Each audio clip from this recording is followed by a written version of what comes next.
Hey there, it's your boy Foxy, back for more relationship stories. Update: my wife gave me chlamydia, so I gave her divorce papers. I am livid. The only person I have been intimate with within the past 5 years has been my wife. I thought I had a bladder infection or UTI and scoffed when my doctor thought it was chlamydia. Well, here we are. I got the test results yesterday, and I have chlamydia. Decided to start snooping, and it didn't take long to find the text messages between her and her boy toy. My guess is she doesn't even know she had it as well. She thinks I stayed up all night working, but little does she know I've already emailed her little lover boy's wife all the text messages. I warned the lover boy's wife that he's been sleeping with an infected woman and to get herself tested. I'm still deciding how to process this all, but wifey's going to wake up to my positive test results and the messages of her infidelity. The sun should be coming up in the next hour or two, and probably will be the end of this marriage. Now for the top advice before reading the updates. You should just casually drop his name over coffee. So, I was thinking you should probably tell John he has chlamydia. John has probably been sleeping with more than just his own wife and OP's wife. Or OP's wife has. But yeah, STDs don't happen in a closed system. Man, I'm sorry for you. Wish you the best in the future without a cheating wife. Keep records. Stay calm. Find a ruthless attorney. Divorce this nasty witch. OP, please read. Depending on the state you are in, this could save you piles of money in alimony. Do not tell your wife if you can stand it. Get an attorney as soon as possible. I think by now it's too late. The boyfriend's wife will likely confront her husband, who will in turn message OP's wife about it. Had he not emailed the wife, he could have kept the information on the down low until speaking to an attorney. As it goes, the cat's out of the bag now, unless boyfriend's wife and OP conspire together, but that probably would have had to have been in the original email. OP absolutely did the right thing in contacting the boyfriend's wife. My comment was directed at the above comment telling OP to contact a lawyer before his wife finds out he knows about the affair. I was pointing out that it's likely that she would find out through the affair line before OP would have the chance to get a lawyer. I'm not sure about your wife's personality, but I would record what happens and also try to get any cash assets she may have access to out of the bank. I had something similar to this happen 2 years ago, and when I went to confront her about it, she tried to flip the script and play victim. In my case, she even went as far as to claim I was being physically aggressive and called the police. Luckily, the police had my cousin's first-hand account of what really happened and the video of me confronting her with no physical aggression. Eventually, I had her removed from my home and never lost a penny. Yeah, going to record everything. We have a separate account so my money is safe. The house is my parents' so I'm not worried about in property because we don't own any together. Might want to grab an old phone or something and toss it in the corner if you don't have security cams inside, just in case. Especially if the property isn't in your name. So not only did she cheat, not only did she give you an STI, but just to ice the cake she was warned about said STI and didn't have the bottle to tell you that your health was at risk. I wouldn't wait for the sun to come up. I may need to rephrase. I don't think she or her boy toy even knows she's infected. I found her lover boy's wife on Facebook and got her personal email from there. I have a strong feeling he's not the only one she's been spreading her legs for, so I sent her an email with all the proof I found and a warning to her that I tested positive and that if her husband thinks he's clean, that she needs to get tested yesterday. Now for the first update. I'll make a longer update eventually. I didn't confront her that morning. Boy toy's wife ended up responding to me, and she has not confronted her husband yet either. I'm getting my legal bases covered first. Now for the full update 3 months later. My last post got an unexpected amount of attention. I guess you guys do deserve an update. The short of what happened was, my wife gave me chlamydia. I found out she was sleeping with a co-worker and planned to blow our marriage up that night. Thankfully, my drunken mind decided to wait. I had gotten into contact with the co-worker's wife, giving her evidence of what was going on and informing her that the two cheaters probably both had chlamydia. I did this because I suspected my wife was cheating with more than one person. In her texts, her lover boy had asked her if he was the only one she was screwing at the time, and she gave a non-answer. I know this dumb broad well enough that I knew she was screwing someone else as well. Luckily, the co-worker's wife got back to me first thing in the morning to explain that she figured he was seeing someone else.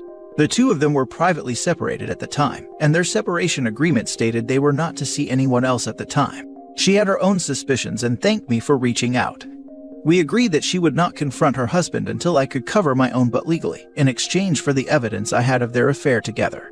She also confirmed to me that her husband didn't have chlamydia, at least when they were still together. I decided to not confront my wife that morning. I pretended everything was fine and dandy while I looked for lawyers and dug deeper to figure out the mystery of the chlamydia caper. I installed a keylogger on my wife's personal PC and quickly got access to a secret email, where guess what? My wife was talking with someone on a hookup website. The best part was that it solved the mystery, as the man informed her he tested positive for chlamydia and that she probably had it.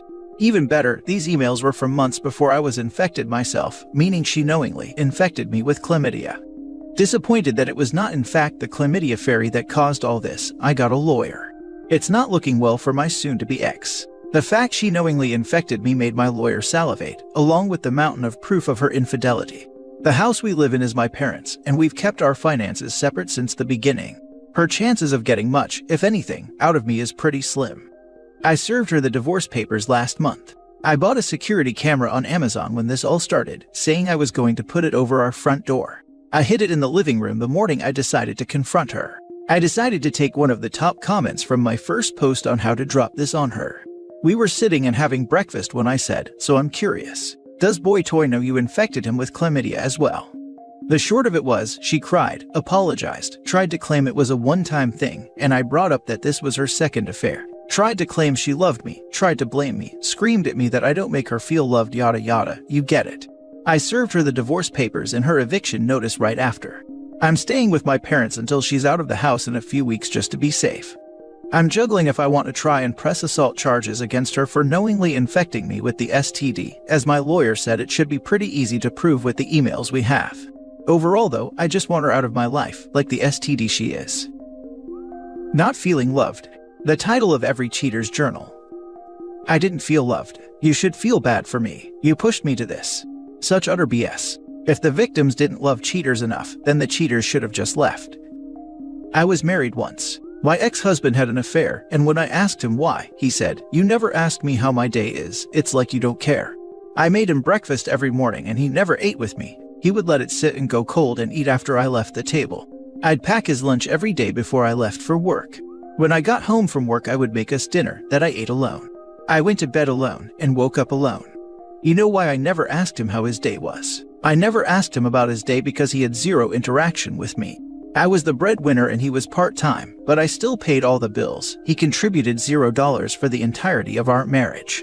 If he wasn't working, he was at friends' houses or would play video games until he fell asleep on the couch. I did not exist to him outside of the bedroom, but me not asking him about his day was his excuse. The worst part of this is that she knowingly infected him with an STD. That's just such a nasty thing to do, and especially to somebody you supposedly loved enough to marry. Especially one that makes you infertile if you leave it untreated long term. OP is lucky it wasn't symptomless and found out. I wonder if she immediately got treatment and figured he was fine since he hadn't complained, so didn't say anything and thought she got away with it. I knew someone once who cheated on her husband, and if she was on treatment for something, she would make sure her husband was on the same treatment and say it was just for something minor she might pass to him, so just to take it to be sure. And they just went along with it. I really hope he presses charges. Knowingly infecting someone with an STD is evil. He can try to press charges. It'll be up to the DA or prosecutor whether to pursue that, in most jurisdictions. Cheaters deserve the absolute worst. You don't love your partner anymore. That's fine, you can split or divorce, but don't become a cheating pig. It's just very selfish. Cheaters will always stay the same. Now for the last story. Thought my fiancé was cheating and got an accidental confession. Planning my out. I am still in shock and anger, so please excuse this if the post isn't clear.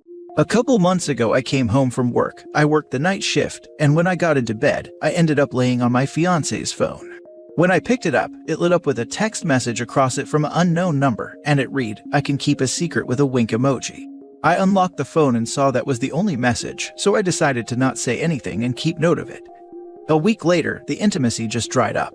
Zero affection, zero intimacy. She was no longer initiating in anything, and any time I would initiate, she would act annoyed or just roll over like she just wanted to get it over with. I tried multiple times to get her to communicate and figure out what was wrong, but she played it off like nothing was wrong. So completely annoyed, frustrated, hurt, and feeling inadequate, that I decided to not initiate in any affection or intimacy to see how long it would be before she would make a move. Well, that proceeded for 3 weeks. Laying in bed next to her was the hardest thing. Trying to understand what was going on and wondering what I did wrong to have this happen. I ended up trying to do more for the relationship, and it proved useless. She didn't even notice. Cleaning dishes, laundry, cleaning her car, and fixing her car, dinner, trying to spend time together. I woke up yesterday and just had enough.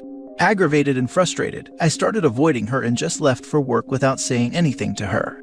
She actually noticed that. She tried calling and I ignored it. She texted and I didn't answer. It was when she texted me later that night about how she got home fine from work and had a good day, and she didn't call me on her way home because I didn't seem to want anything to do with her today. I replied back, I guess we both share mutual feelings then. This resulted in her calling me angry, and I let it out that she has been completely distant and non-affectionate. She resulted in calling me a child and hung up and turned her phone off. I'm not going to lie, I was furious.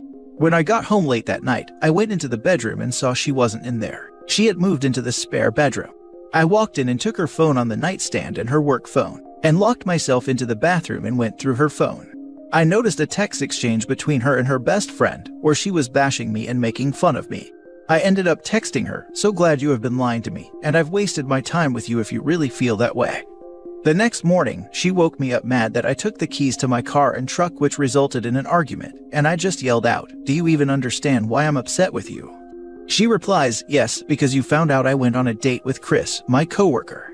My mouth dropped and I said, "Wow, I had zero idea of this, so glad you told me now." I got up and walked out, and haven't been back to the house since. I came into work to get my mind off of everything. She keeps trying to call and text me saying that nothing happened. It was just a coffee date. I don't believe that. My gut is telling me a lot more. I don't know what to do from here.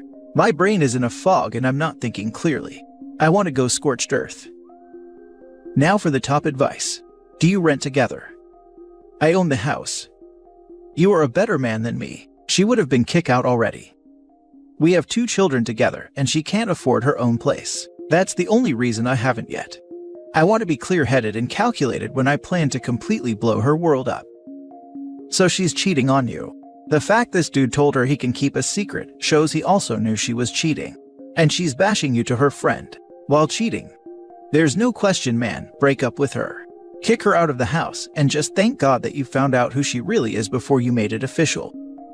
Yeah, I mean, nothing happened isn't what I'm concerned about here. Even if nothing physical happened, she went on a secret date. An actual real date that even Chris knew was a secret.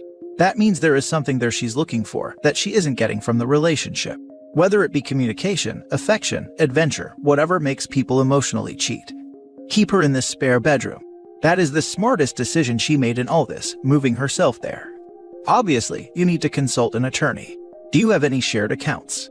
What would look best for family court when going in for custody, letting her stay with you, or giving her notice to vacate the property? These are all questions that a family lawyer can answer and walk you through. Find the best one that you can trust. A list of questions you might want to ask him. Anything about shared financial accounts. Custody with the kids, what is realistic to fight for and what should you aim for? What evidence might be good to gather for custody case? What would the judge care about? What are the eviction laws in your state for a shared tenancy? As said above, what would look best to a judge in terms of her living with you or not? If you do evict before the custody case, what does that mean for where the kids would live? Is there any chance you'd qualify as common law? Do you have to worry about paying alimony or anything? A list of other things you should do. Change all the passwords on your accounts. Might be a good time to get a password manager if you haven't before. Remove her as a user who can access whatever accounts, cable, car insurance, anything. If any of the household bills are in her name, cable, trash, whatever, call the company and have them switched over to yours. Inform people that you trust and ask them to keep an eye on her socials for anything that might be important to custody case, while at the same time blocking her on your socials so you don't have to deal with that. Get an STD panel. There's probably more I haven't thought of, but hopefully this gets you started if you want to. Good luck, and I am sorry this happened to you.